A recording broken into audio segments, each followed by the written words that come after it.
it rightly deserves, we want to kind of open it up and have more of a discussion than just a kind of a presentation just on these pieces. Because I think particularly as it relates to the apartheid framework, how that's been used by different forces within the Palestinian movement and also internationally. Many of us have always had some, including myself, have had some problems with that framework and analogy, and how it's related in particular to the BDS strategy and some of the shortcomings I think many of us have always held that strategy kind of holds out on its own as it relates to the liberation of Palestine. So if we could just go around and just briefly do introductions so everyone has a sense of who's in the room. Just your name, where you're from, organization if you care to share. We can go with that, and we always start to the left. Well, my name is Conrado. I'm Brazilian. I'm from the countryside. And I'm just a student, a law student. My name is Rabab. I am from Palestine, via San Francisco. And I'm a professor at San Francisco State University in Race and Resistance Studies and Arab and Muslim Studies. And I'm part of the U.S. delegation. Hi, my name is Lindy. I am from South Africa, working for the Foundation for Human Rights. Shrabi from the Foundation for Human Rights in SA. Where in South Africa? Johannesburg. Jaime Veve from New York, a union organizer, a long-time political activist in a number of areas, including Palestine. I'm a member of the U.S. delegation. And member of the U.S.-Canada delegation, of which is sponsoring this panel and a number of other panels. Darryl Jordan, I'm a member of the U.S.-Canada delegation, currently unemployed. I think that's important. That puts me in line with a whole lot of my brothers and sisters around the world. I like to consider myself a long-time activist and organizer. It's Mohammed Desai from Boycott, Divestment and Sanctions, South Africa, and I come from the city of Johannesburg. Hello everyone, peace. My name is William Copeland. I'm from Detroit, Michigan, environmental justice and youth organizer from Detroit, part of the delegation from the United States and Canada. All right, I'm Dukes Nhlapo from the South African Student Congress, and I'm from Johannesburg. I'm Rose Brewer, activist and professor from the U.S., and I'm with the joint U.S.-Canada delegation. I'm Loubna Qutami. I am a part of PYM, but I also work with PYM. Palestinian Youth Movement, and I also work for the Arab Resource and Organizing Center in San Francisco, California. And I'm also on the U.S.-Canada delegation. My name's Bettina. I work for a software development company called ThoughtWorks. We do a lot of social impact projects, and I'm currently working with Seal and possibly moving to Johannesburg office next year. I'm Thandile Kona from South Africa, a small town called Port Elizabeth. Well, it's called Nelson Mandela Bay now. I'm from the Muslim Youth Movement of South Africa. My name is Susanna Daly. I'm an activist, Palestine Solidarity activist from New York with Al-Auda, the Palestine Right to Return Coalition, and also a trade unionist, and I'm with the U.S.-Canada delegation as well. My name is Loubna Qutami. I am Palestinian. I live in San Francisco, and I am with the Palestinian Youth Movement internationally, and part of the U.S.-Canada delegation.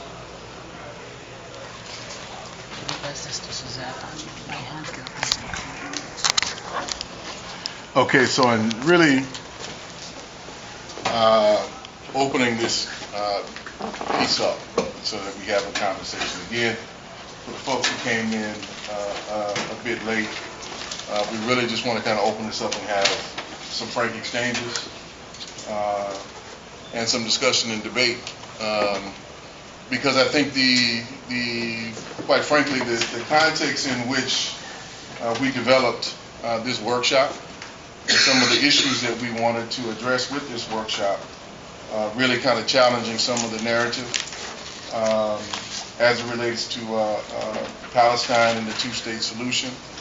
That game has changed a little bit, not a whole lot, but a little bit. And I think we need to discuss that and what it means, how do we understand it.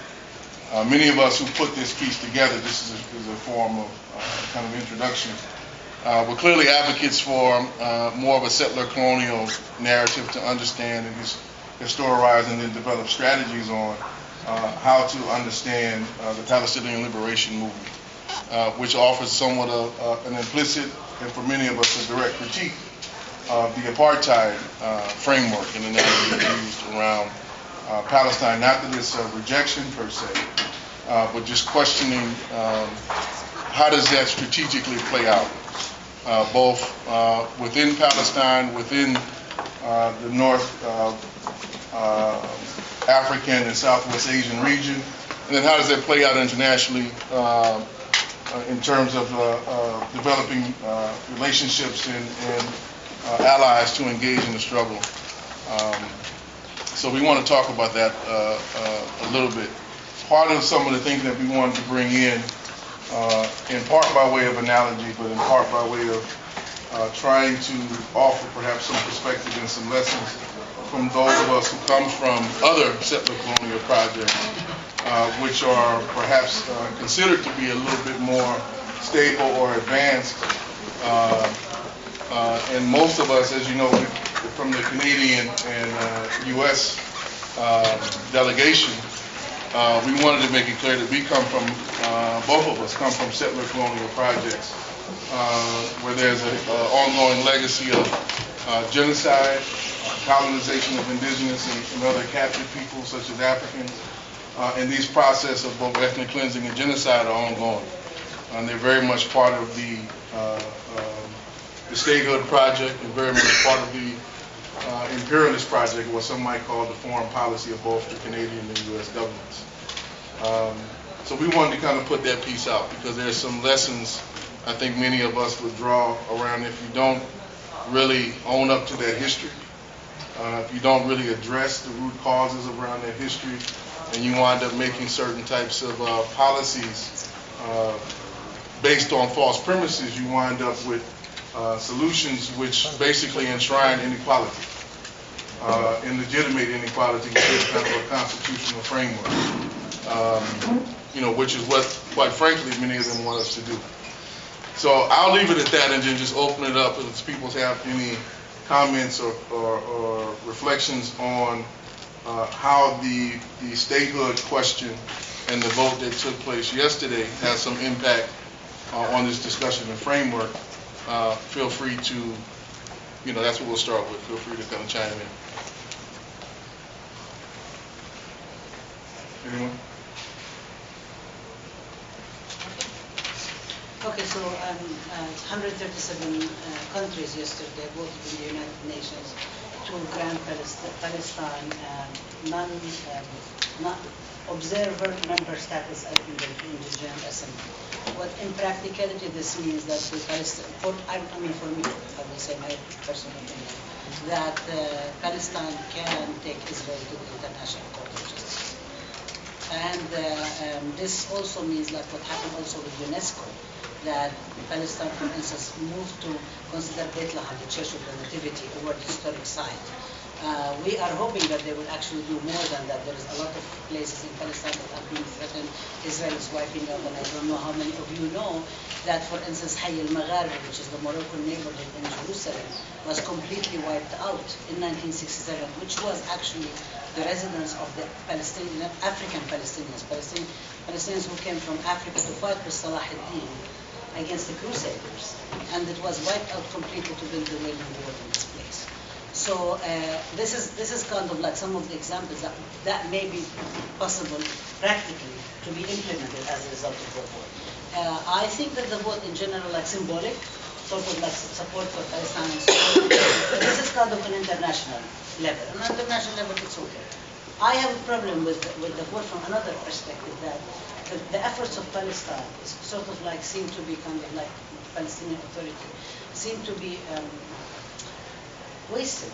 The efforts of maybe not Palestinian efforts seem to be wasted on kind of like trying to get recognition after recognition after certifications. Kind of like we can actually put on the wall hundreds awards that Palestine is being recognized. At the same time, there is no material realization of a statehood or sovereignty on Palestinian land. So I want to kind of say a couple of things that I think are really important. Of course, the United States and Israel voted against, but that's historically, it used to be United States and Israel and South Africa. I mean, there is so many votes in the United Nations that used to be, so it's reflective of the kind of alliances. Okay. Apartheid South Africa. Yeah, of course, I mean, before, that was the situation. Now, one of the things that are very interesting that people are saying, I think this is going to come up in the news a lot, is that will the United States cut off the funds from the Palestinians and so on? One of the interesting things to keep in mind is that the United States is not going to cut off the funds, because Palestinian Authority, is the highest per capita place in the world in security arrangements, and the Palestinian Authority plays basically the protector of Israeli security, the coordination with Israel, all of this stuff. So why would the United States cut off the funds to the Palestinian Authority, which is basically a subcontractor to provide Israeli security? So this is kind of like, this is the problem, the kind of like the conflict between what's happening on the outside and what is the real situation between the form and the content. There is a huge contradiction between the two. So on the outside, it looks like, okay, everybody, and if you say I'm against Palestinian, people say, why are you against Palestinian right to self-determination? No. But is this what the Palestinian people should be really working for? Is this what the Palestine Liberation Organization should be working for, and so on? If the efforts of the Palestinian Authority were combined with a clear project and strategy for the liberation of Palestine, for the return of the refugees, yesterday was 65 years. I mean, we're talking about 4 generations now. If the Palestinian Authority were actually dealing with the question of discrimination against Palestinians inside Israel, if the Palestinian Authority were talking about all these issues, resistance, if Abu Mazen doesn't get on the Israeli TV and say that, I can only go visit my family's home in Safar, but I will never go there. And why won't you go there? Because this is Israel. I mean, like, voluntarily. I mean, nobody even pushed him to do that. So this is kind of like, and to me, it's reassertion of the internalized colonialism. That's extremely problematic. I think, there have been historical incidents, like the Algerians, for instance, in the 60s. They were negotiating at the United Nations, but at the same time, they were fighting. Okay? With us, the problem is that no, there's not going to be any fighting, and we are actually waiting for Israel to feel some kind of shame, and settler colonialism never does that, to come to the table and say to the Palestinians, here, we're going to give you the prisoners, we're going to do this, and we're going to do this, and we're going to do this, which is clearly very problematic. Just one more thing I want to say, this is kind of like, so what do you do about it? And we were talking about local divestment sanctions, and this is why you were saying yesterday, Mohammed, that the Palestinian slide, BDS slide. Part of the problem is that the Palestinian Authority actually is against all boycotts. They are only for boycott of settlement goods in the settlements. So you can boycott the university in Ariel, and you can boycott the goods, the cheese or whatever is kind of produced on the settlements in the West Bank, but you're not supposed to be boycotting Israel, because Israel is not to be touched. Anything beyond the Green Line, or maybe more than 5 kilometers. Right? I think that the complexity of it is this in a number of ways. First of all, we have to understand that the authority, Palestinian Authority, has accepted the parameters of what to recognize and how far to proceed. They've given up the conception of the full liberation of Palestine, and they have accepted the framework of being the insurer of the rights of Israel as a state. So that limits how much they want to, what kind of weaponry in the struggle that they want to engage in, of which, of course, the boycott divestment is a very powerful weapon, and other aspects. I was thinking as a union person, I was still trying to think in terms of, once again, exactly what is it that's being given to the Palestinians, and it's somewhat like the union movement in the U.S., especially, where the state, the U.S. state, recognized the unions in the 40s, after very long battles of workers and led by the left, the radicals, who had a social view of unions being a transmitter for social liberation. The state incorporated the recognition of unions, but premised it on what? On how the unions would then interact with the state through a grievance process. They gave the unions a process of grievance and negotiations, and that became the substitute for the mobilization and organization of the workers. And I think that this is the stage where they gave the Palestinians a nominal grievance process internationally in place of an definite objective of ensuring nothing further goes beyond the development of the broad struggle of the Palestinian issues, ignoring the profound issues, the refugees, the right of return, which of course they have. So just, it may not be the absolutely accurate analogy, but I was thinking in terms of that, that's exactly somewhat fits into that kind of like what they gave. And also the authority, their objective is to bring back the Oslo track that is dead. They want to bring it back alive. And actually, when the Israelis especially when the Israelis talk about two-state, it's a subterfuge for the expansion of the occupation, because they've given up on and they've absolutely undermined. And there is really no reality to this two-state solution. It's false, especially given the facts on the ground. So that's just what's in that. But I did want to like bring it to the settler colonial view, if you don't mind, because I was thinking about, you see, we're going to talk about settler colonialism, some similarities, some differences. In actuality, the Palestinian reality is similar to what's occurred to other settler colonials, and I'll speak specifically to the U.S. settler colonial, not necessarily specific to the U.S., but to its settler colonial realities of occupation and domination of Puerto Rico, Guam, Hawaii, and I may be missing one or two other places. In Puerto Rico specifically, what was the reality of the takeover of Puerto Rico in 1898? It was the total transformation and subterfuge of the economy and the political reality of Puerto Rico on the U.S. domain. And in the beginning, up until the 1952, where the U.S. shifted the direct colonial reality, where they used to appoint the military governor to control Puerto Rico, they implemented Abu Mazen, named Munoz Marin, and he was the guy who implemented and was the force behind the U.S. covering up, because the UN at that time considered Puerto Rico part of a colonial, it was part of the colonial status of countries that were under colonial domination. In order for the U.S. to get around that, they created this false identity of Puerto Rico being a nominally Commonwealth associated state with Puerto Rico, not necessarily part of a direct state of the U.S., but under the association of the U.S. And basically became a cover, and the UN removed Puerto Rico as a colonial state. And since then, the Puerto Rican reality has very similar to what's happened to the Palestinians. Puerto Rico suffered neoliberalism before we knew the form of the terminology. Puerto Rico became converted into a total dependent on the U.S. to the point where Puerto Rico was an agricultural, fishing island, and now all of the agriculture comes from the U.S. The fish, Puerto Rico, surrounded by the Caribbean, all the fish comes from Boston. That's sold in Puerto Rico. That's just in a nutshell. And I think that's what's happened to the Palestinians. And I know that the Palestinians, how the Israelis have made the Palestinians dependent on much of the Israeli economy, much of the goods and products, and even the most resistant, like my mother-in-law, who resisted as all hell to buy anything from Israel. There were sometimes it was unavoidable because there was nothing that could compare or contrast, or they undermined the economy in the local Palestinians, and that's what happened to Puerto Rico. And the same thing with Hawaii.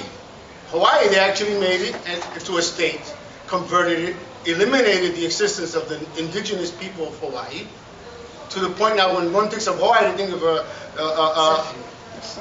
surfing. They forget that there's a colonial reality that existed. And the same thing with Guam, and I just leave it at that. But Oh, and again, another thing, see, but what's the situation for the Palestinians? Situation the same in Puerto Rico colonial status.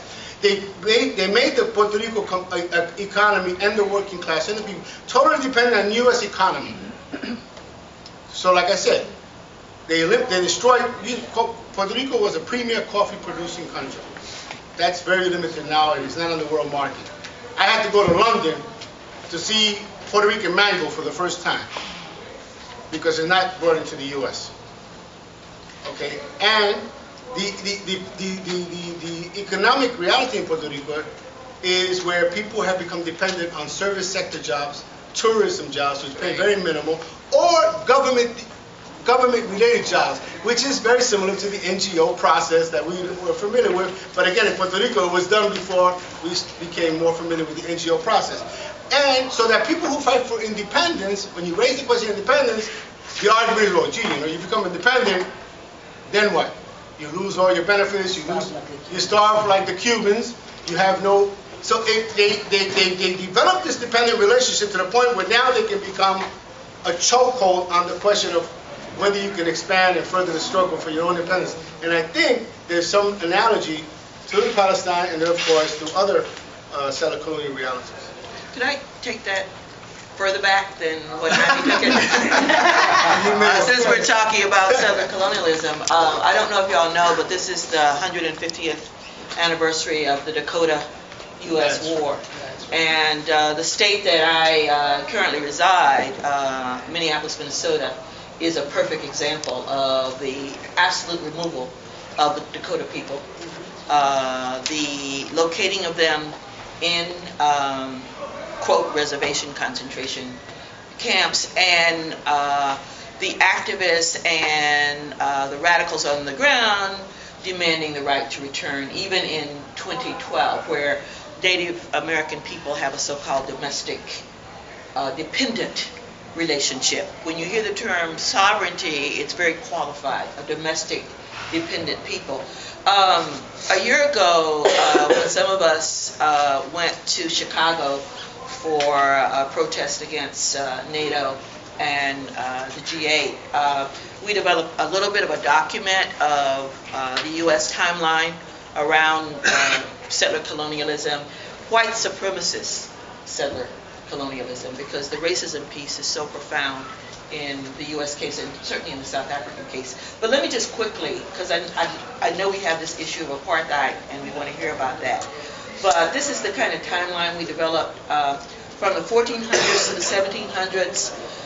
The global market system spread worldwide through colonialism, including military conquest and wars of genocide against indigenous people, the transatlantic slave trade and extensive use of slave labor in production for the world market, and the general exploitation and oppression of working people in the developing capitalist class. By the 1800s, the U.S. became the dominant imperialist force in the Western Hemisphere under the strategic direction of the Monroe Doctrine and Manifest Destiny, and extended to that imperial outside of the borders that you're talking about, Jaime. By the 20th century, hegemony over the Western Hemisphere, and it wasn't until the mid-20th century, coming out of World War II, that it was able to establish complete global hegemony. Of course, economic expansion was driven by what happened in World War II, a lot of popular struggles, decolonization struggles that emerged in that period. From the 1940s to the 1970s, the Bretton Woods institutions, the IMF, World Bank, GATT, those things that we're still contending with today, and then the beginning of the crumbling around the edges of this empire, certainly by 73 with the global recession, and now this kind of military industrial war machine that keeps the economy going, which puts the Palestinian question right in the center of it. So we tried to develop a timeline that unfolds in this way. Just wanted to say that. Do you have that available online? Oh, I can get it to you online. I think we're getting we got the sign-up sheet. Yeah, and I can make sure you get copies of it. So maybe we can start like taking a list of the resources that we need to share. Right, and this is one of them that can be shared with everyone. Okay. Yeah, I don't know if you want to, I feel like maybe what we could do is, I appreciated that you guys took the conversation into the sort of settler colonialism history, which is the focus of this panel, so that I could wait for my comments on the statehood to be relevant to that. I think, you know, there's something that's really interesting about the Palestinian conditions right now, which is it's actually so much easier for young Palestinians to see where we could be in 30 or 40 years than where we are right now and then where we have come from.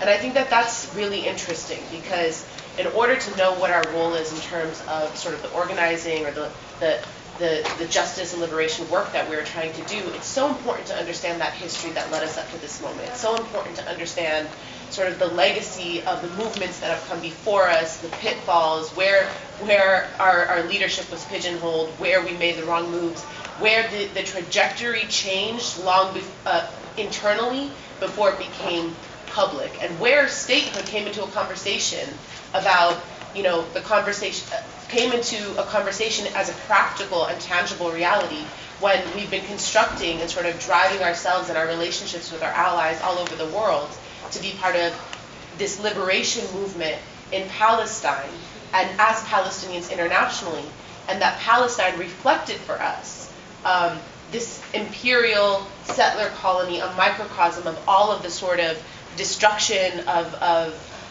capitalism and imperialism that's happened all over the world. And I think there's the thing that I could say right now about like where, you know, a group like the Palestinian Youth Movement would come from is that this time is very scary for us. It was inevitable. We knew it would happen eventually.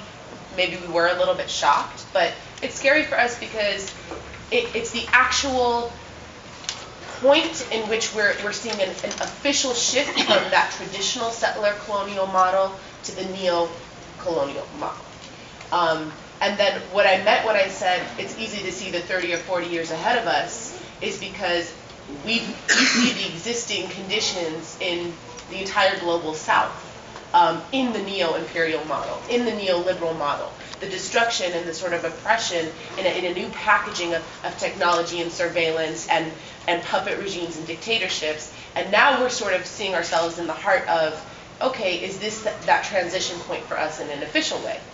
I think in a practical way, there are questions that come up about the statehood bid. Of course, our people are celebrating. I'm not here to say I'm representing, you know, all of the Palestinian people. Of course, the Palestinian population is celebrating. We're coming out of 65 years of an ongoing occupation, and now are finally being recognized. Even if it's recognition and it's symbolic, there is this hope and this you know, hope is kind of all we have. I mean, if you don't have hope, what is there for us to believe in terms of the work that we're doing and how to proceed with like the sort of vision that we see for our country and for our people? So people are celebrating. But I think there's also the question of like, what are the practical implications of this statehood bid? What does that mean for the fact that everyone knew that the Oslo Accords were a failure long before they were even signed?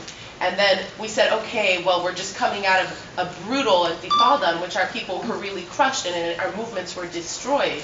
And, you know, our people have suffered long enough, let's go into this. And we were patient, and people said, wait, this takes time. And we're patient, and this interim authority that came in after Oslo that was supposed to be done by the late 90s ended up extending its sort of positionality or of its authority, exactly, until now. And they were not legitimate. They're not legitimate, and I don't think the question or the conversation is about legitimacy, because I think that's something that we get hung up on a lot, about representation and legitimacy. But not only were they not legitimate in the international community's eyes in a legal sort of periphery, but they're also not legitimate in terms of representing the aspirations of their people. They're not legitimate in terms of developing infrastructure and institutions on the ground in Palestine that was protecting their people.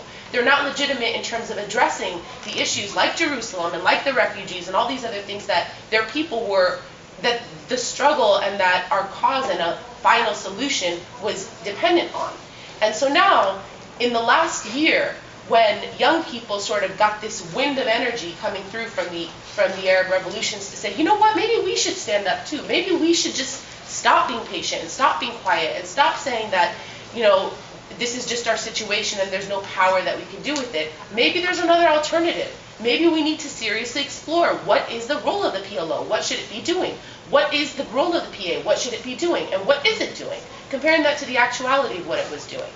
And when that happened, our authorities seek legitimacy elsewhere. They said, okay, we're becoming continuously undermined and exposed for not representing the aspirations of our people both inside now and outside.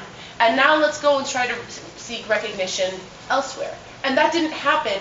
You know, we talk about the unilateral declaration of the Palestinian state. That unilateral declaration of the Palestinian state didn't happen while it was brought forth by the Palestinian people. It happened by being brought forth by a specific sector or group of the Palestinian people with also very serious political objectives and legitimacy objectives, and not just about statehood. So I think these are some of the questions that we're asking ourselves, because now that we have this sort of, even if it's not full membership and it's just recognition, but does this imply an actual legalization of this authority? And if this implies a legalization of that authority, and it implies a recognition of, an official recognition of 1967 borders, then what does that mean for the delegitimization of the role that the PLO was supposed to play? Now, I'm not saying that the PLO has been playing this role for the last 20 years, but the Palestinian people didn't give up on the PLO because we still believed in the role that it was supposed to play. So what does a statehood move mean for that role, for the Palestinian refugees who've been sitting for 65 years in refugee camps waiting to go back to their original homes and villages in Palestine? What does that mean for the Palestinian exiles and young generations who 3 generations later live in the far diaspora, are still thinking, breathing, feeling about Palestine, and see this as their struggle, and see this as a transnational struggle that they are a part of? What does that mean to them? What does that mean to the 70% of Palestinians who live outside of Palestine, and then the remainder of the 30% who live inside of Palestine who weren't even a part of the equation in this decision? So this is sort of the implications that I think we should be considering, while also understanding why Palestinian people, both inside and outside, would be in a place of celebration.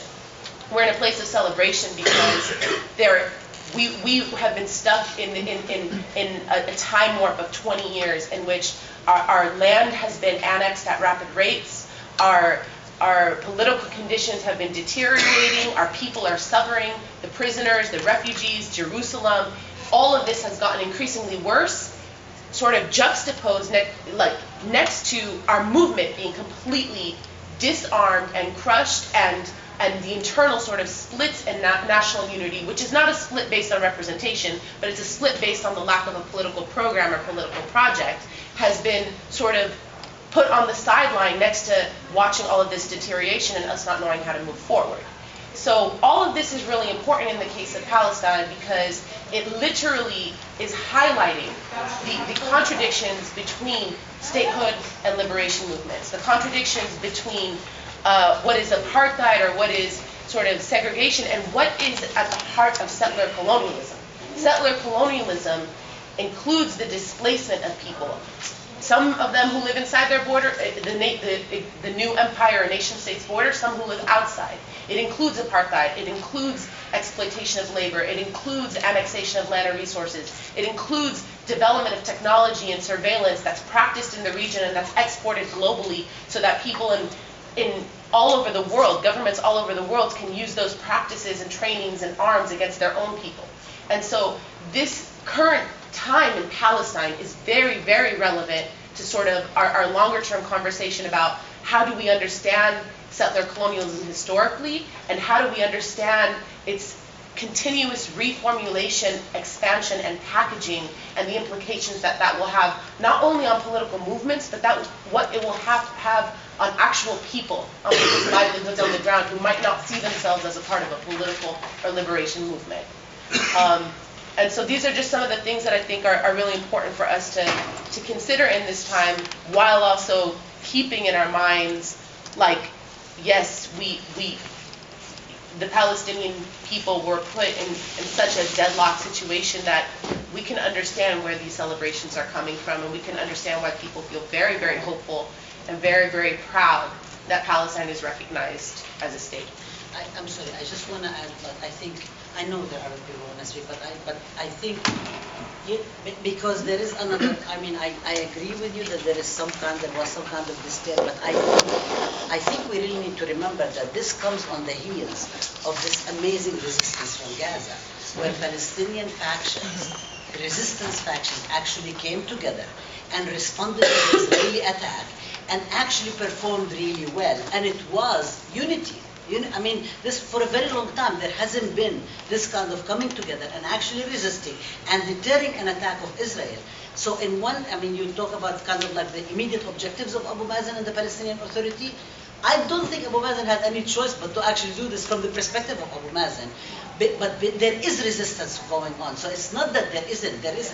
People are resisting by their bodies, but also what happened in Gaza was incredible. I mean, Israel looks really, really, really bad, even with the iron domes that they were getting from the United States and so on.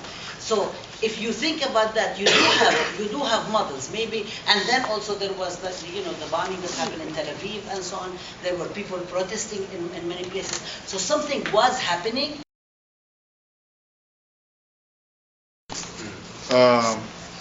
But I think so part of the question, to bring in another aspect of it before we go to other people, one of the things in line with what you're saying that I do now have a serious question and want some clarity on as it relates to this forum in particular, because one of the broader aims of many of the people who put this together was to elevate the BDS campaign. How relevant is the BDS campaign now? If the Palestinian Authority, now de facto a Palestinian government, is in a position in some respects to veto certain aspects of the conduct of the campaign, and will actively be campaigning to end certain aspects of the campaign because it would be in violation of its international agreements with Israel and the United States. So how does that factor in? How do we think about that? You know, what guidance should we be taking from the Palestinian movement now on how do we, you know, what actively can we do, those of us who are not Palestinian, what actively can we do? Because the tactical aspects are being kind of taken off the table. And there's more of a need for some strategic direction you know, coming from different forces within Palestine, so we are clear on what we can do, how we can engage. So, I'm going Zakaria Odeh. In fact, in order to judge what's going on or what happened. Raise your voice, Zakaria. You got a strong voice. Come on now.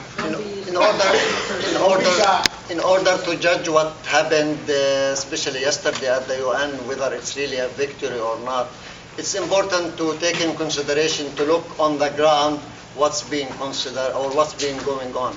We shouldn't forget that the West Bank and Gaza, which what we call between two brackets, it is the state, that it is nearly 28% of historic Palestine, which is fragmented two pieces of land where there is no continuity. Even if there is a solution which gives us a state on the full land that occupied in 1967, still we should ask ourselves, is this viable for a state or not? We have to take in consideration that 47% of the land on the West Bank is really under the direct control of the Israeli government or occupation. More than 85% of the water resources is really used and controlled by the Israelis. Let's look at as well Jerusalem, where only 13% of the land of Jerusalem that occupied in 1967 is only left for the use of the Palestinian, while 73% is really completely controlled by the Israelis for the sake of settler colonialism in East Jerusalem and in the rest of the West Bank. And nearly over 500,000, nearly 600,000 settlers now, they live in the West Bank. 210, they live in East Jerusalem only by itself. The economy of the Palestinians is really under full control. The borders, the air, everything. So even, as I said, even if we get the full land of 4067, still we will be under the mercy. We have the Jordan from the east, Jordanian government, and we know all of us historically what's the relation the position of the Jordanian monarchy or government, and we have Israel. So without being with some kind of relation with these two states, it's difficult for any entity in the West Bank to survive. And you know, you have Israel, which is like the fifth developed state on the world in IT and industry, and you have Jordan from the other side. So we can imagine what type of economy we can have in the West Bank and Gaza. I believe the voting yesterday is the first step towards killing or ending what we talk about the right of return. Because I think the Israelis, although they make all this fuss about it, but I think they love that, they want that. They want that this issue of West Bank and Gaza to be institutionalized internationally through the UN and upon the request of the Palestinians. I think they want that, but they have been threatening, they have been against it. They are threatening to stop the money for the Palestinians from tax, and the Americans, they are doing the same. But in spite of that, I think they love and they want to do that. What is the objective? What's the benefit from what we are doing? The PLO has been having an observer status in the United Nations long time ago, and since the 70s. So the only thing that the BA can take the Israeli leaders, whether military or others, for a criminal court of justice for the crime that they are going to be committed. But let us ask ourselves, do we believe that the BA will do that? All of us, we remember after the war in Gaza, the first war in 2008, Goldstone report. What did the BA do? Goldstone report was a very powerful card in the hand of the Palestinians and mainly the Palestinian Authority, but they didn't follow up. They didn't take any action in order to punish Israel or to do something about it. Let's ask as well why Mahmoud Abbas went to this. I mean, the UN has been for a long time. Why now we remember that we should go to request? I think because he found that he has been since Oslo going on in a negotiation process which really didn't give him anything. The Israeli leaders, they haven't really offered the Palestinians anything, even based on Oslo, which really undermined the right of the Palestinians. So then if all of this happening, why the Palestinians are celebrating? Everybody talking yesterday. The Palestinians, anything upset the Israelis, they do opposite. They do it. Yeah. Anything. Even if this deal in the United Nations is not that the great deal really that will achieve an independent Palestinian state, still the Palestinians will do it. Anything that upset Israelis because of the situation, people who have been living for 45 years of occupation, 65 years of Nakba, they are frustrated. International community are not really taking any action to stop this misery situation on the hand of the Israelis, neither the Americans nor the Europeans, and even nor the Arabs. They are not doing anything. So people, anything, it's a kind of moral spirits celebration. So they have been celebrating because they know the Israelis that are getting upset, even if it's superficial on the papers and many other things that what has been happening, but still Palestinians are celebrating. So that's why when Palestinians talk about one state for everybody, because we believe this is the only solution, and this what ends apartheid, what ends discrimination and settler colonialism. Without this, I think there will be no solution for the Palestinian, no just solution for the Palestinian. That's why I believe your struggle and our struggle shouldn't be affected by what happened yesterday, we shouldn't be fooled that, okay, the state is coming next year or after a year. So I think it's very important that we should continue and support BDS and the boycott, because it's really one of the main mechanisms that really can affect the Israelis, and it has been hurting the Israelis. Thank you. Well, I was thinking about what I was going to talk about on this panel for about a week, but it sort of changed several times. I'm reminded, I went to Palestine recently, and so I had an opportunity to talk to a black radio station while I was there. They tried to track me down and ask me why was I there, and what was the things that I wanted to bring back home. And so I couldn't really think of anything to say. I said, well, this is my second time here, and this time I'm thinking about if indigenous people in what we call the United States now had the opportunity to have people visit them like we were visiting Palestinians 400 years ago, what would the world look like now? And they asked me, did I have an answer for that? And I said, no, but maybe our Palestinian struggle gave a lot of us people of color an opportunity to try to redraw the world's map. Maybe we can't redraw the world's map, but we can begin to think differently. Now, it's interesting that we talk about settler colonialism in this workshop when those of us who come from the United States rarely have an opportunity to talk in any formal gathering or in any educational gathering about settler colonialism. It's never talked about. It's sort of what those real radical crazy folks talk about when they're by themselves. Let's be for real. And even in South Africa, because South Africa was our shining point of about 20 years ago. Some of us was very involved in the anti-apartheid struggle in the U.S. That was our work for some of us who work for peace organizations.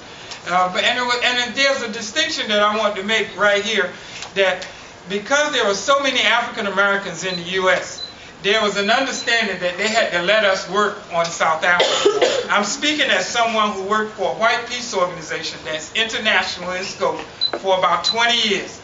That there were so many African Americans in the U.S. that you had to sort of let them work on South Africa, because we don't want to really get them upset, because then they'll begin to rethink some of the crazy stuff that goes on, some of the compromises like Khalid brought up.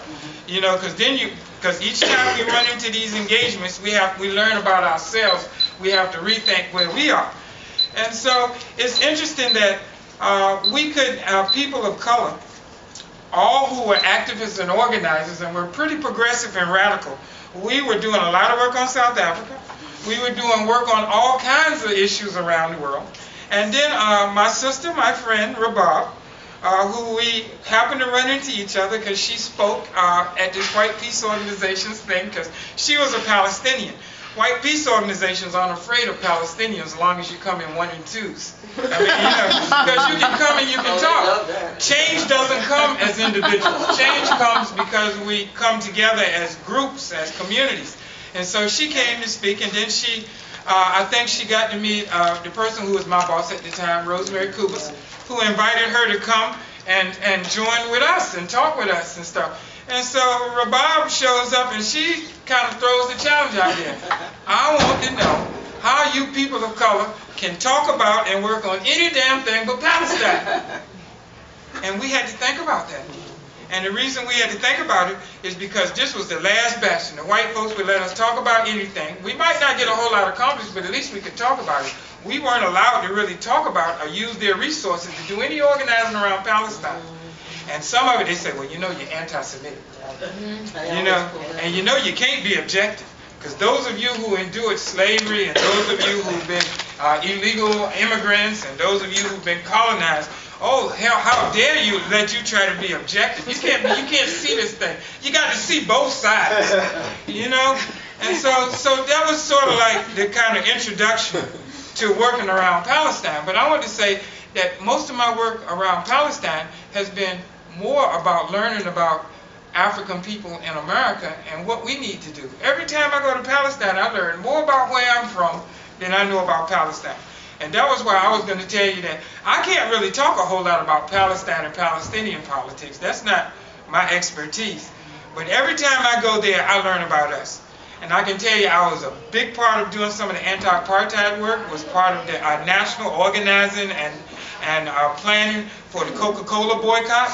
We knew damn well we couldn't bring Coca-Cola down. I've been here in Brazil. You can hardly buy a soda unless it's Coca-Cola. I mean, you know, and even in Palestine, everywhere you go, Coca-Cola is. But we did something. We managed to bring Coca-Cola to come talk to us.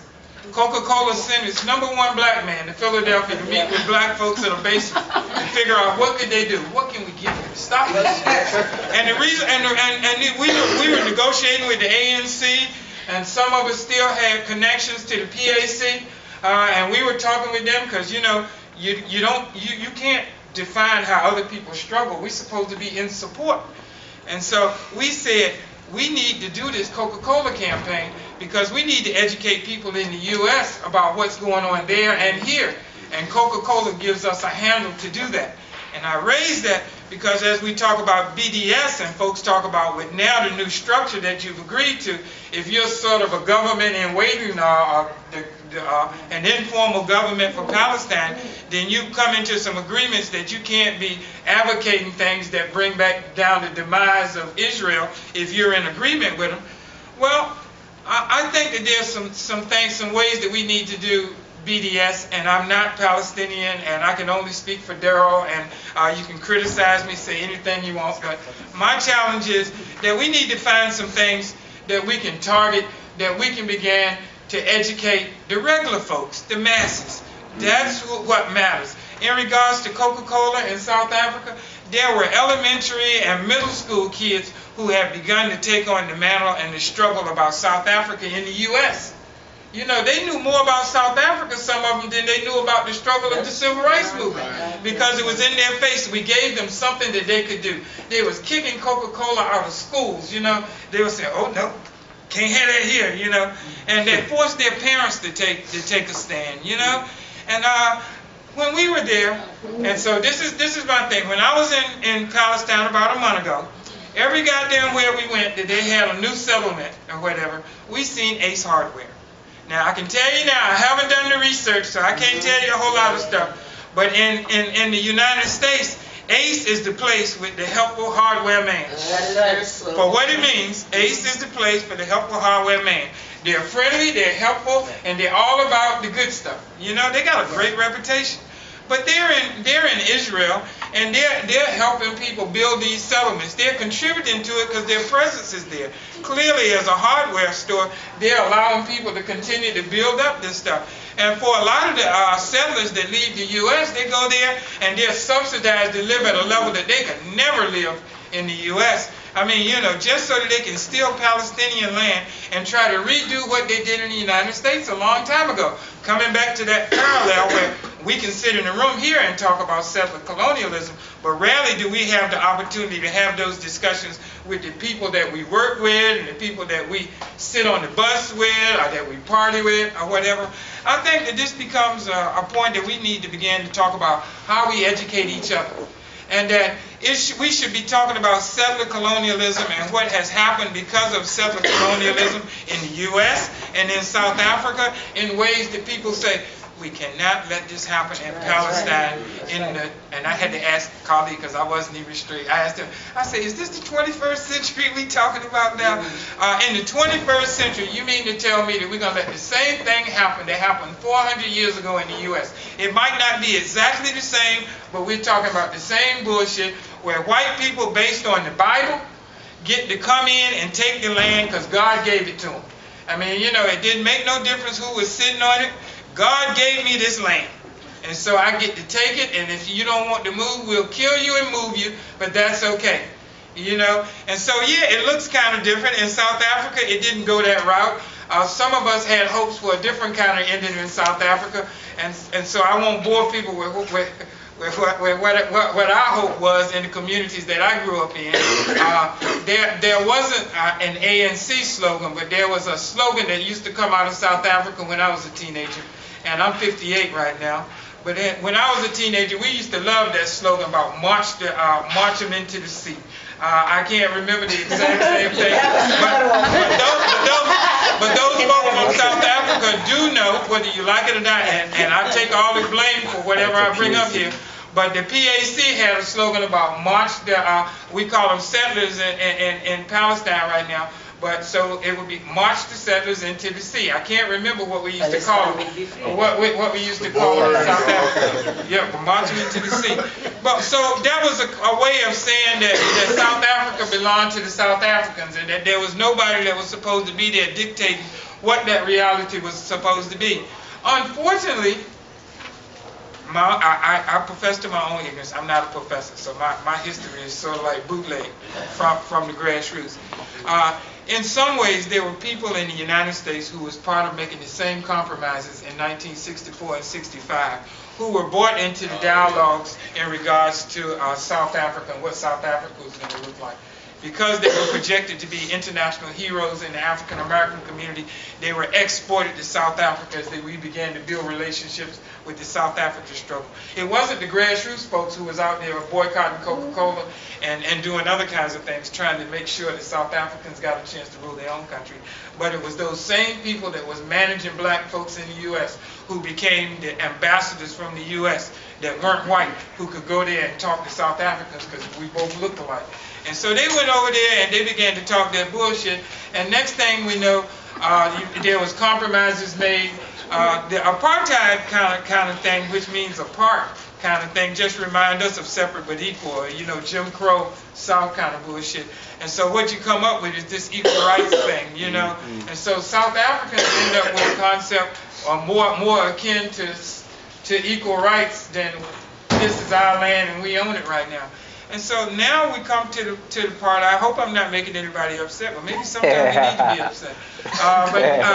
Then now we come to the point where Palestine is facing the same kind of junction, you know, about whether or not they're going to be faced with, in order to get international recognition, both the PA and Hamas. I mean, God forbid I raised the question about Hamas, but some folks, me and some brothers, we were sitting there, we're watching, and all of a sudden they showed the picture of the leader of Hamas, and then he's in discussions, indirectly or directly, or whatever they want to play the game is. We talk, Hillary Clinton is in this goddamn discussion. Yeah. So hold on. So you've stepped up to have a discussion with Hillary Clinton. Just like I say, I got to own up to my own ignorance. I'm not an expert in Palestinian history and politics or whatever. But those of us in the United States know that when the United States get into the deal, it usually gets twisted up. And so that some of us are afraid that Palestine is going to end up into some negotiations that mean that you'll be struggling for equal rights, because those of us in the United States know that even when they give you civil and equal rights, you still ain't got nothing. And so that's what I wanted to say. I know it's not really a statement, it's not really a question, it's not really facts or whatever, but it's some thinking that I can throw out on the table that many of us who long to see you get better are hoping that you get better, because we know that if Palestine can manage to become the landlords of Palestine rather than Israel continue to be the landlords of Palestine, then that gives us some hope, because then that means that you've thrown off the rope of Israel and you've made some space in the U.S. for us to push those folks in a further corner. And for some of us, that's the hope. That's the hope we're trying to keep alive. Just to give some context, you mentioned one thing there about we can't have certain conversations about the U.S. context. There have been and are, they're very weak now, national liberation movements within the United States, within the 48 borders. There's the Chicano liberation movement for Aztlan. There's different indigenous movements. There's the New African Independence movement. These movements were brutally repressed in the 1960s, 70s, and 80s. And when you hear many of us talk about political prisoners and prisoners of war who are in the United States, these are the representatives of those movements who, if they weren't killed or sent into exile, we have a number of exiles who live in Cuba from these movements, they were put in prison. And they represent these particular struggles that were struggling for national liberation within what's considered the 48 territorial states of the United States, the circumscribed land. So that's a discussion that is now hardly ever had with anybody, in the United States or outside the United States, that many of us, a couple of us, myself included, come out of those struggles and bring that perspective with us. And I'm glad you brought that in, because I felt that just saying that 64 and 65 happened wasn't sufficient. Right. As a matter of fact, the brutal suppression of this alternative energy was very systematic. So those dynamics were going on simultaneously. And what was left standing was what you described. So I'm glad you put that in there, because that, that deepens what we had to deal with. So when some of us are talking about settler colonialism, we're not talking about it from a U.S. perspective. We're not talking about it in the abstract. We're talking about how it directly impacts us. As African people, as Puerto Ricans, as indigenous peoples, as Chicanos, and how this project continues to perpetuate, and how they've done a masterful job of incorporating folks from our communities and even from our movements into this project, to the point where now some of us never thought in our lifetime we'd see a person of African descent be the President of the United States. That moment is here. But the price of the ticket. What's the price of the ticket, right? Right. So we had a couple of people I want to come to. There was Monadel, then Thandile, and then Rabab. I first want to say I really appreciate the spirit of this discussion. It's extremely important to hear our allies and our sisters and brothers from different countries. I don't see the necessity for us to be experts on the history of Palestine. I see a lot of similarities, just like by hearing the different experience, whether the brother from South Africa or brothers who came from the United States and talking about the settler colonialism. The history of the struggle of Palestine did not start 10 years ago, 20 years ago with the negotiation. Rather, it is started with settler colonialism of the region back in 1917, when the British gave the declaration, Balfour Declaration, to the Zionist movement, and given this is a homeland for you. And that is the struggle, the continuous struggle of Palestine from against the settlers in Haifa and Yafa then, and in the strike of port workers in 1929, until the victory of the Palestinians. I echo what Rabab was saying about the unity of the different political factions. They are united when we are carrying really the heart of the problem, which is the Zionist attack on the Palestinian people, where you see people are united and defending their dignity, their identity, their national character. Now, just to go back with the path of negotiation, it was also has surfaced because of the balance of power. It came right in 91 after the Gulf War, the Iraqi First War, and also after the collapse of the Soviet Union and the socialist countries and whatever, and the whole liberation movements throughout the world suffered a setback. Then we had something called Madrid negotiation.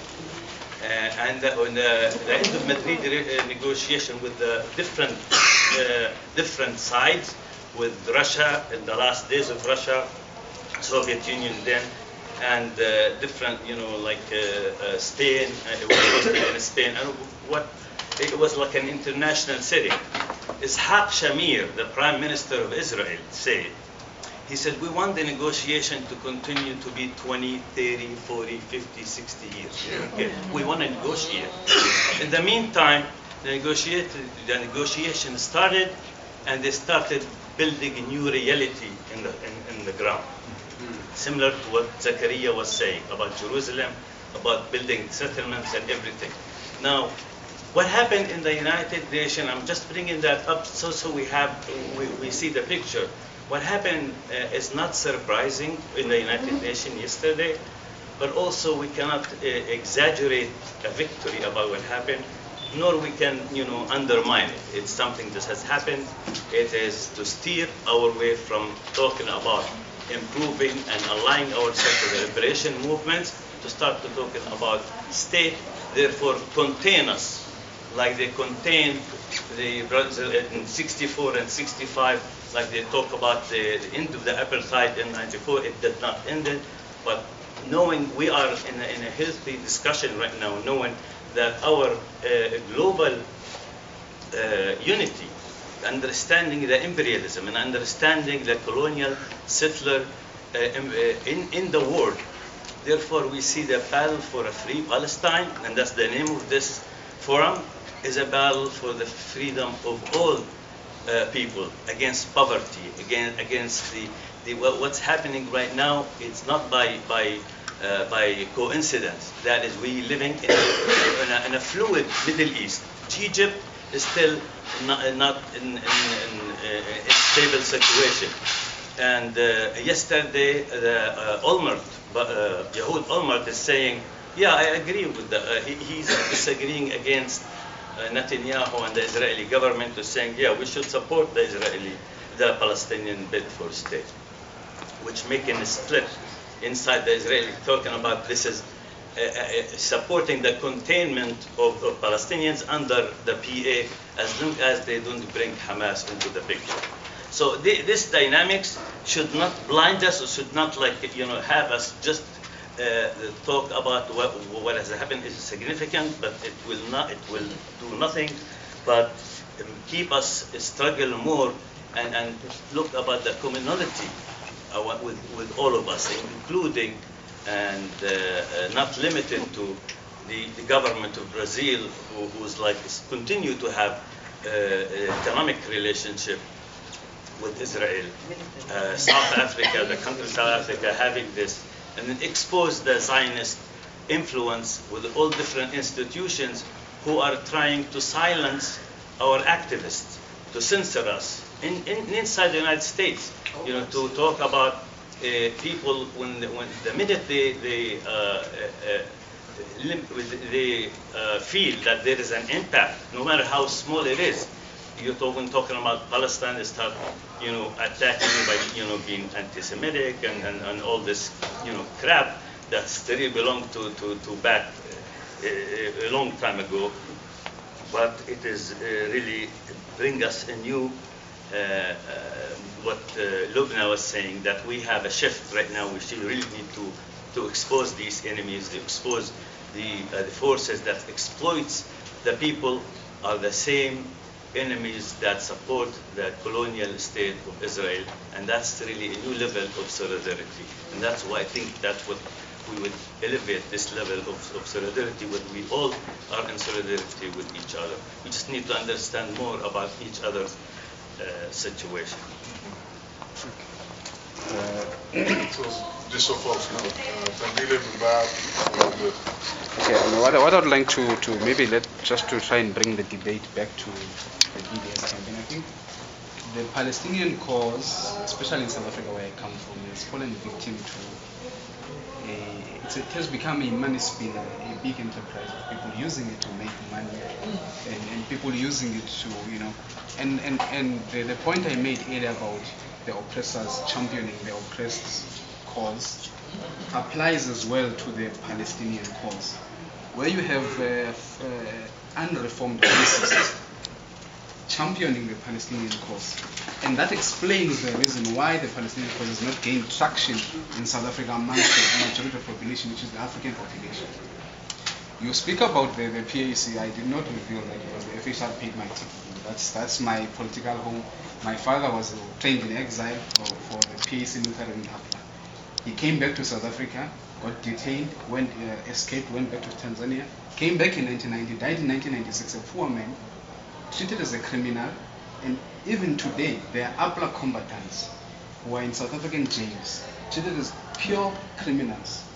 The case of George Wauchope, a black consciousness activist who was in exile in the UK, the South African government, the current ANC government, refused him and to go back into his country because they treated him as a criminal. He had to die in England, and then his ashes were brought back in South Africa. So you have those kinds of situations where the Palestinian cause has not been able to gain traction in South Africa because the people championing it dodgy people, if I may say so. You have racists championing the cause of the Palestinians. And the African people are saying, if these people would treat us like that in their own houses, are going to come here and tell us that we should be supporting the Palestinians. In fact, before I came here, I was telling my friend of mine, who's also from the Pan-Africanist political inclination, that I'm coming here to this. They said, no, but we have enough problems as Africans for you to be going on something for the Palestinians. But I reminded him that our political mentor said that, you know, the cause that we're fighting for is the noblest cause on earth, the liberation of humankind, not of Africans. So I want to say that you need to, as Palestinians now, you need to guard against, you need to guard or decide or be very vigilant about the people who champion your cause in each and every country. Because we have people where, I'm from the Muslim community as well, and I know the Muslim community, most people will say maybe there's a lunatic fringe, which I happen to be part of. We call the lunatic fringe. Those who insist to say that there's racism here, lots of racism. And people pretend that all is well because we are Muslims, we will prostrate together, but not all is well. There's a big racist thing in the Muslim community that alienates. In fact, you know, this one brother said that Muslims have been in India for so many years, but they left people worshipping cows there. And the reason that they left people worshipping cows because they could not, were not able to pass on the message. That's just like they do in South Africa, where Muslims have been there for hundreds of years, but only 2% of the population is Muslim. The reason is because there's a cabal of racists who control, now with the Muslims who control everything. And now when they champion this cause and try to make this, you see the BDS campaign in South Africa will be limited, will have very limited success because of this. In order for it to be very successful, you need to take it to the people on the ground, but you need to choose the right people to take it there. You can't take unreformed racists and want them to champion an anti-racist cause. Yeah, I'm not going to respond to it because I don't know what you were challenging. You said you were challenging me, but we can clarify. No, Go ahead. Yeah, because I wasn't. I mean, I wasn't celebrating this stuff. I was saying there are some tools actually in the bid for statehood that can be used if there is a movement that can use them the way the Algerians did when they were negotiating. That was a different situation. This is not what we have in Pakistan. But anyway, I think. So we're on the same page. Yeah. Okay. But I think I want to mention. I would like to speak to a few points. One is the question of settler colonialism, and I think the framework of settler colonialism, I think, is the most appropriate framework for us to understand what's going on in Palestine, which has become. I mean, now it's sort of back, which has to do also with the Palestine solidarity industry, as I call it. It's an industry with all the neoliberal capitalism, all trappings of it. It's very sexy and it's very fashionable, and I think it's kind of like that has faded away in the settler colonialist perspective, and then people refer to it as a conflict. As if it's a dispute, you just get people in a room, and this is the US way. Let them talk, and then things will be resolved and so on. And I think, but I want to also talk about that, and if we understand, a lot of us understand Palestine as settler colonial project. It is a settler colonial project.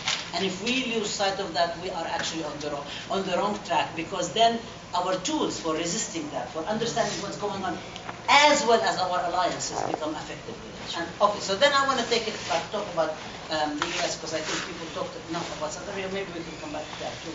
But I think in the United States also, I think we do not analyze enough, and we do not understand enough, and we do not refer enough to the question of indigenous people.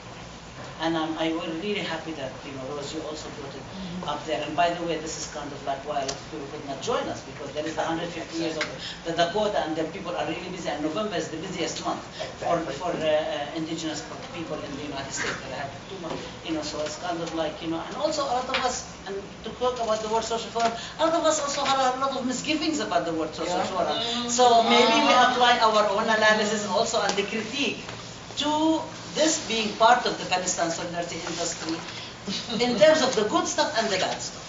Okay, so I think indigenous people, we really need to kind of like keep thinking about that. And also there are people still fighting, the Leonard Peltiers of the world, and I mean And so I think I've been like talking, and Loubna and I and a whole bunch of people who've been about how do we receive a lot of delegations. We as Palestinians receive a lot of delegations in Palestine. And I agree with you there, because kind of like when people go, there's a lot of questions that come up that refer it back to the US. And I've experienced that with delegations. But I think we also as Palestinians, and I'm raising this as a challenge to my comrades, my sisters and brothers here, we've been talking about this. We need to also reciprocate. We need to be visiting communities who are in solidarity, real solidarity. And I'm talking meaning of solidarity to the 18th century, not to the way, the wishy-washy propaganda stuff that's going on today. But how do we do that? How do we understand the intricacies of what happens at the US border, at the Mexico border, the same way that people who go from different parts of the world to Palestine understand the apartheid war? How do we understand that? How do we understand what happens on the reservations? What do people experience? I think this is the kind of the stuff that gets people to really understand. I think that would be really one of the things that we really need to kind of like emphasize. And we need to understand also, and what I think about also Israel and the United States, in this, there are some differences also.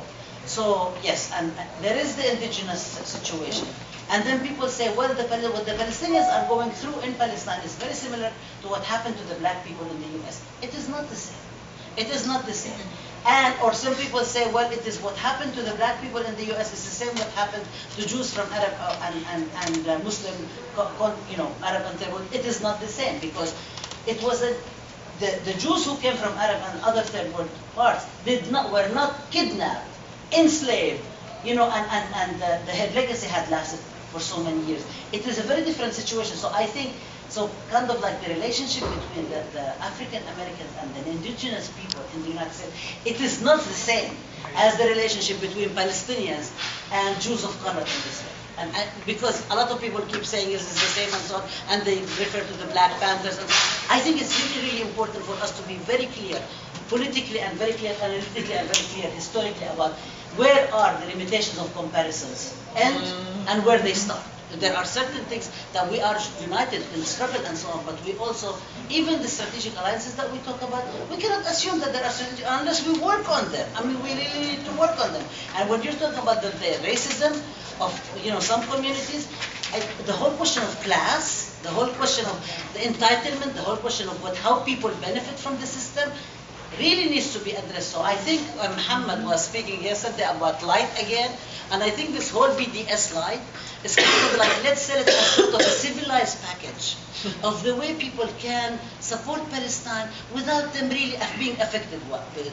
Since when has the struggle been okay to be light and not be affected with it, and you only take it up at cocktail hours? I mean, I'm saying it kind of like push that back. The point is very, very important. People only talk about this, kind of, oh yeah, like let's have a cocktail party and raise money and so on. But keep in mind that you're only doing this because it's a tool to get to what you want, not becomes the end goal in itself. So I think the kind of like even the way we do the work, I think we really need to kind of like keep in mind. You civilian, by the way, yes, are the people who are the people. Which people you're referring to? Which are your people? What are your constituencies? Are we talking to the average Joe Schmo, who was part of the Beer Summit? For people who don't know the United States, this is when Skip Yates was profiled outside of his house in Harvard. And then the solution was, the teachable moment was for Obama to invite the Skip Yates and the policeman who profiled him to have beer at the White House. This was the teachable moment. Okay, this is how we can resolve. We sit down and have beer. Okay, and it is. So I think this is not the way, and we have different constituencies. And I think even if we assume that we do understand each other, we do not always understand each other, and we really need to work on it. So it is not okay. It is not okay for profiling, and we had it at some of our meetings, to think about, all Arabs, all Palestinians, all Palestinian militants, all Palestinian radical militants, comrades, sisters, and brothers, have to answer for all the racist stuff that Arab merchants may do in Brooklyn or in Ecuador. I mean, why are you holding me? I mean, this is really racism, okay? At the same time, we also should not be explaining for Palestinian merchants who may be selling cigarettes and liquor to kids in black and Latino neighborhoods. I mean, so I think I think we need to kind of like, if we are actually in the same struggle, and it also depends on the language we use and how we speak with each other, and do we speak from antagonistic or we speak from like really joint struggle perspective, which is what we are coming here. So it's not about just solidarity. No, it is about solidarity, but it's not about the kind of solidarity that has become fashionable, that people do it after hours, in the evening or whatever, whenever they have time to do it and so on, and don't hold themselves accountable. We need to be holding ourselves accountable, and we need to go back and relations with each other and be very critical of ourselves as we're doing it. Because if we want people to work with us, we have to be role models. We can't be doing things that than asking others to.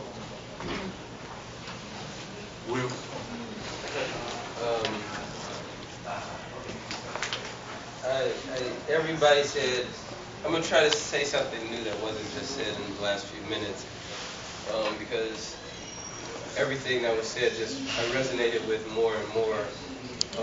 It's been a lot of talk about kind of like being at a crossroads, paralleling it with other points of crossroads, and I really just want to, there's a few things I want to say, so if I remember them all, if I don't, then hey.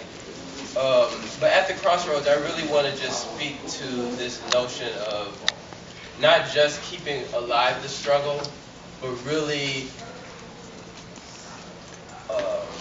looking back to what it meant for the struggle to be aligned with freedom fighting, what it meant for the struggle to be aligned with liberation, and also specifically not just as ideas, but the specific relationships. And I speak from personal experience, as was mentioned in the black community, with all the repression that came after the 64 to 65, going into the 60s and 70s, which was before I was born. Then I come along in the late 70s, and then I grow into adulthood somewhere between the 90s and 2000.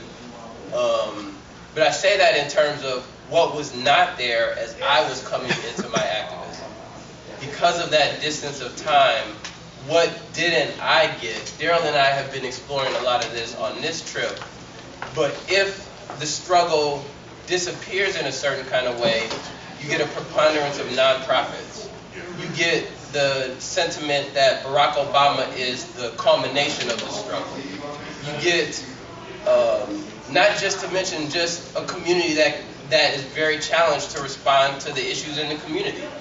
The community is just shit happening and people can't hardly get it together to respond. And sometimes you have those subjective moments in Detroit where you're just like, man, our movement is just in a very weak place right now. And that is a result of those gaps that came from that repression and the gaps that were not filled. So I just wanted to offer that in terms of being at this crossroads. And to me that ties into this whole notion of solidarity. I say that because I think that it's a very old school value that some of my elders have taught me, and then Rabab pulled my coat and started kicking it a certain kind of way. But the old school value is like, it's not solidarity. It's not just like something that you do because you have a lot of spare time and you see something that's going on in the world that's important.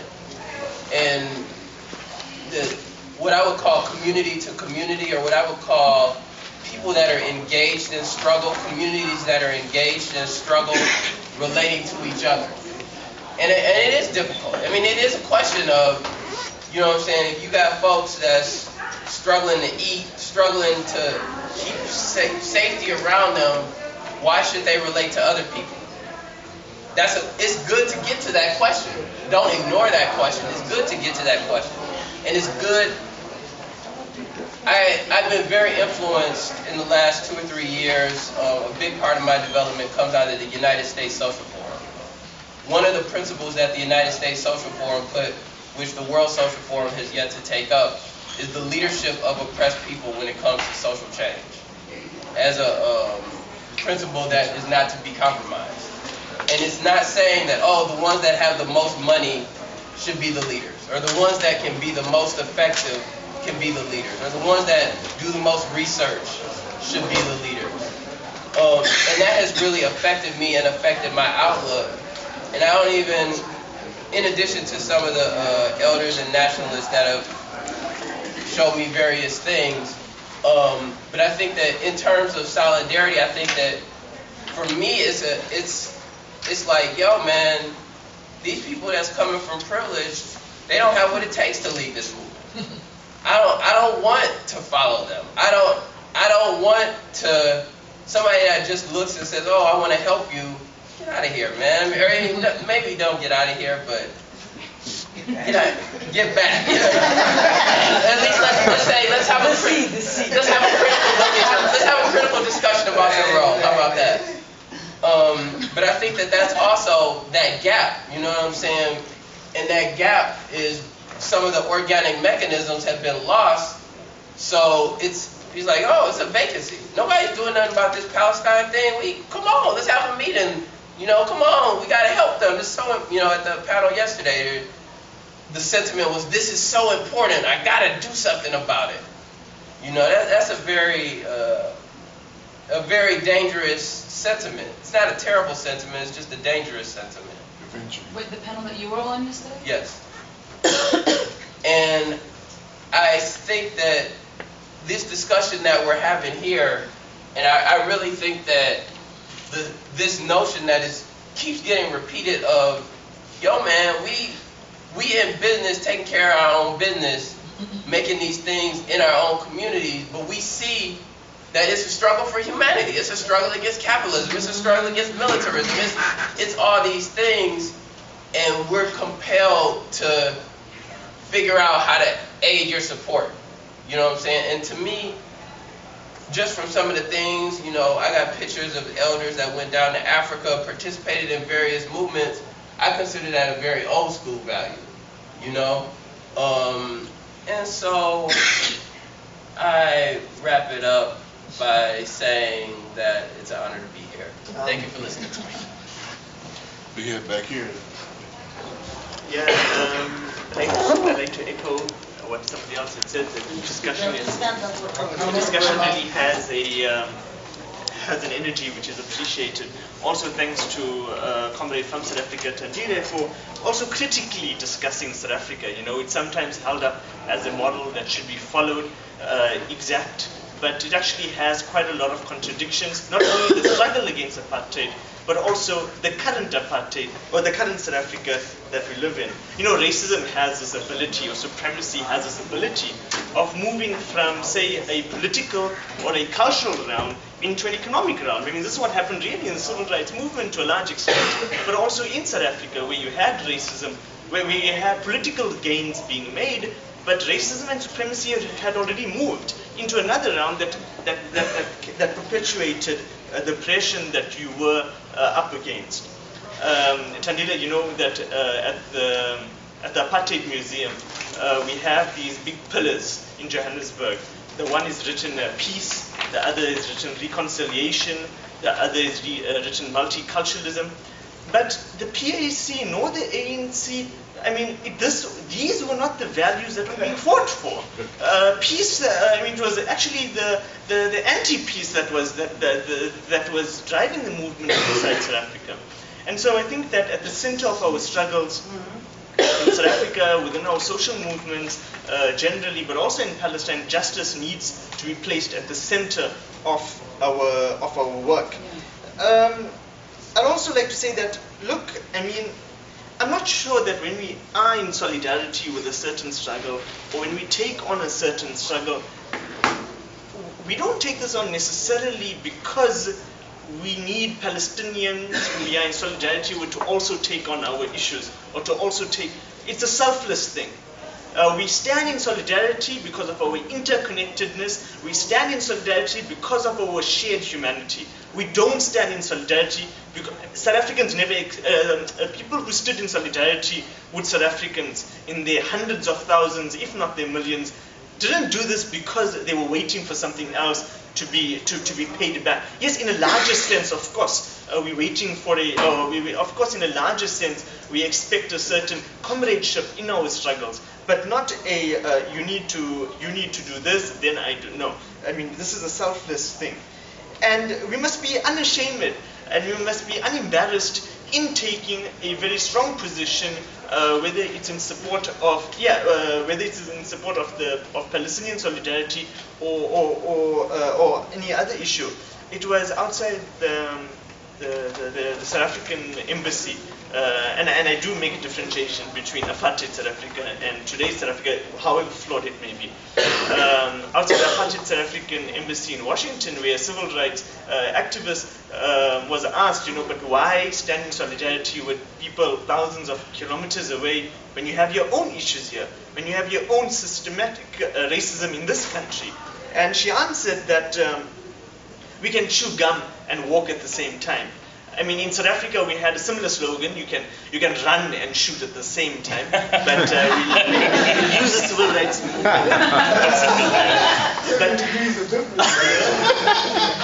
But basically, I mean, we need to figure out how do we take on the struggles in South Africa, Thandile, and others that are from together. How do we take on student struggles, and at the same time we're also in solidarity with other struggles, with other people. I think that this is really the challenge to our interconnectedness and to our humanity that we claim. Look, the issue of the one state, two states, the issue of the bid, that's really the political leadership of the Palestinians, and that's the discussion that you guys need to have. Unfortunately, all we can do is discuss on the sidelines, but it's really up to the Palestinians.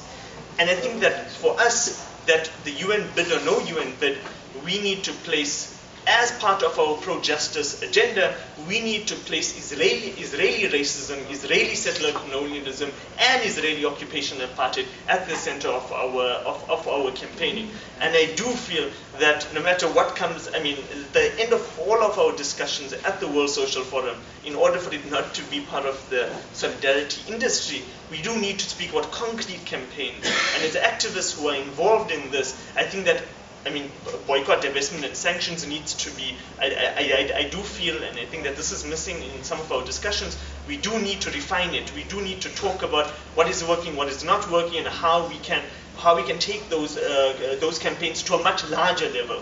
They deserve to be at a larger level, not just at a leaflet level, which I think is still necessary, but we need to also take it onto a larger level. How do we get our governments to be accountable for their complicity? So I do think that we need to sharpen these campaigns, and we do need to speak about concrete campaigns coming out of the World Social Forum, concrete campaigns that we can take forward to our respective countries. And I do still appreciate, again, even though the World Social Forum has its difficulties, I do still appreciate that these sort of discussions, that the discussions that we had yesterday and the day before are taking place. And I do think that there is something about meeting face to face. Yeah. That's it. It's full. Yes, No, I think the next section starts at 4:30. Okay, we have 25 minutes. So it's 3:30? Is that what you're saying? The next session starts at 4:30. On the schedule, the next one starts at 4:30. Okay, so we got 20 minutes. I think some of them are in this building. So let's be short, concrete, proposals as possible. Folks are fine with that. So we're gonna have to leave because we have another session. But if you'd like to come, it's on Transnational Youth Movement. That's what it's called. It's by the Palestinian Youth Movement. So. It's not in this building, so You that's have to- I think what you the have to go session to- That's why you have us So how do you started. want to go here? So, first of all, I just want to say thank you for having us in this space. And honestly, I've learned so much from this experience. And going into many different panels and into many different workshops throughout the past couple of days, and also having endless meetings before hours, after hours, just constantly in conversation about a broad spectrum of just everything when it comes down to Palestine. I think one of the main issues that I face living in the States, but also living in the Bay Area, in the Greater Bay Area. I live in Oakland, but I work in San Francisco. And I think one thing that I'm constantly facing as a Palestinian youth to other Palestinian youth is the lack of communication between them and their parents, and the lack of education between their parents and them. And then also them, you know, posting constant shit on like Instagram and Facebook, you know, wearing haftas around their faces and, you know, doing all these like really kind of like odd things that they don't understand the actual like value of it, right? And constantly, and us also have to constantly, you know, educate, you know, our youth all the time, but then also trying to have also forcing them in a way to have a connection between themselves and other communities of color that they're just not grasping onto, which has also been a difficulty because, you know, yeah, they go to school with like, you know, Black and Latino youth, but they're not making the similarities that they should be making all the time, you know, regardless of if it is political, you know, or even if it's not, because a lot of them don't really understand, you know, the rhetoric behind it, but they should, you know, they should be. This is the time where they should be developing these things and these issues that they're all encountering on a daily basis. You know, they live in the same neighborhoods, they go to the same schools, they go to the same hangout areas, you know. So that's just one of, I think, my issues that I'm facing with Palestinian youth living inside of America, and also coming from San Francisco. Like, San Francisco is considered one of the most liberal cities in all of the United States, right? So like people, like, and I wondered to myself, like, why are people saying that San Francisco is super liberal and everybody is educated and everybody is this, when in actuality, when you talk to people and when you're listening to your students, they're not. Right? Like they're not receiving the basic education in which the people that are organizers, that are activists, are trying to do on the ground, but are not able to, and they're not able to reach that milestone that they're trying to set in front of them. And I also think that also has to go with going back to our elders. Our elders haven't told the youth the stories that they went through during their trials and their tribulations, you know, pre-Oslo, right? A lot of the things that many of the youth are just hearing is like Oslo, Oslo, Oslo, and then everything was just gone afterwards. And nothing beforehand, nothing tangible that we would be able to learn from. So that's just, those are just some of the things that I wanted to talk about. And also something else that I feel like that we do within our circles, right, is holding ourselves accountable to each other. But what we don't do not enough and not often is hold our community accountable, right? And tell our community, you can't be doing this, you know, physically going into liquor stores. Why are you selling liquor to this kid? Why are you selling cigarettes to so-and-so, you know? And the thing is like, we all know each other in the community, so we should, like, this is something that we should be doing, like, across the generations and across each other, you know? Which is something that I'm finding that there's more of a lack of every single day, you know? And people are just caring more about the capital, and even like the so-called like Black and brown people that are working class are caring more and more every day about the capital rather than the community in which that they come from, the community in which that they live in. So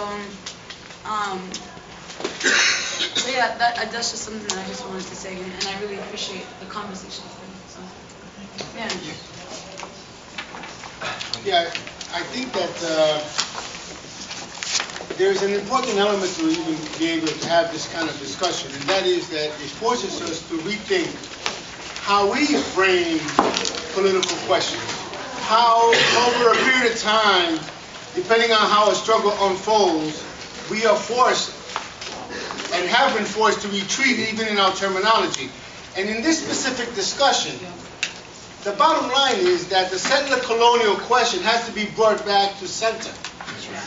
Because it is really the dynamic that really links the issues and struggles across the continents: racism, discrimination, forced removal, enslavement, incarceration, economic displacement. We can make the connections. And when you look at the colonial era of the early 20th century, and you look at the writings of the Zionist movement, Herzl specifically, the Rhodes, or the settler colonial projects, you look at their, and you study the language and the terminology and the framework and the connection to the imperialist colonial development. You can see the links, and it really forces us. And this language was a commonly understood language in the 60s, both within the struggles within the U.S., internationally, and the Arab and Palestinian struggle. And then when the struggle started to become codified into a state national framework, that was removed. And we need to bring it back. And the reason I bring this up is because within the U.S., this was a dynamic, and I know Kali and my African American brothers are going to agree. When you read the contrast between the way Malcolm X articulated the question of the struggle of Black America versus the civil rights movement, there was a distinct difference. And the reason why is because how you frame the struggle defined as to how you would conduct it and who you would link up with. If you define the struggle as civil rights, you codify it within the narrow framework of the system. Malcolm X said, no, it's a human right and we are international. So he linked it. And this was a considerable debate that, of course, continued today, and it was also reflected in the struggles in other liberation. In Puerto Rico, we also had the phenomena of elements within the Puerto Rican independence movement thinking that we could utilize the mechanism of the UN as a vehicle to achieve nominal independence, and part of the process was subordinating the other elements that were important to the struggle of Puerto Rico. And I think this is the question that is confronting specifically within the framework of the discussion we've been having of the Palestinian struggle, the question of the mechanisms that they are being geared towards, as opposed to the real issue fundamentally, colonialism, anti-imperialism, and the mass movement of the struggle. It's very similar to what, and that's all I'm going to just say. I think I wanted to end with, what's the famous quote by Audre Lorde? You cannot use the master's tools. Yeah, you can't use the Lord's tools to destroy the master's There you go. I always think about that. You know. Any last minute comments before we break? The next session, I think, is going to be taking place focusing in fact, my question or my comment that if we agree that our struggle is one struggle, that the Palestinian struggle against colonialism is very connected to the African people against racism, to the African Americans.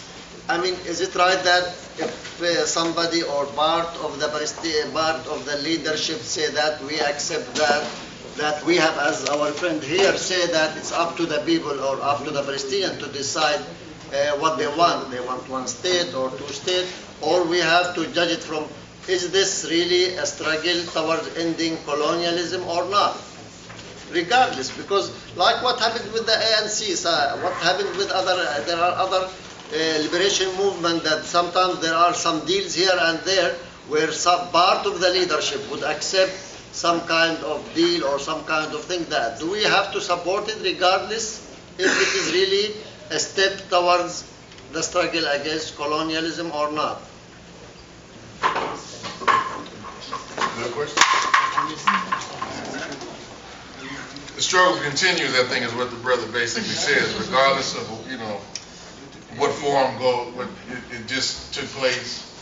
We're going to have to, if I understood you right, regardless of what it's called, we're going to have to keep struggling, because of what took place yesterday is what it is at this point, but the facts on the ground and how the people are going to live and what they're going to go through, that's an ongoing process, as everybody here, I think, can attest to from our own experiences.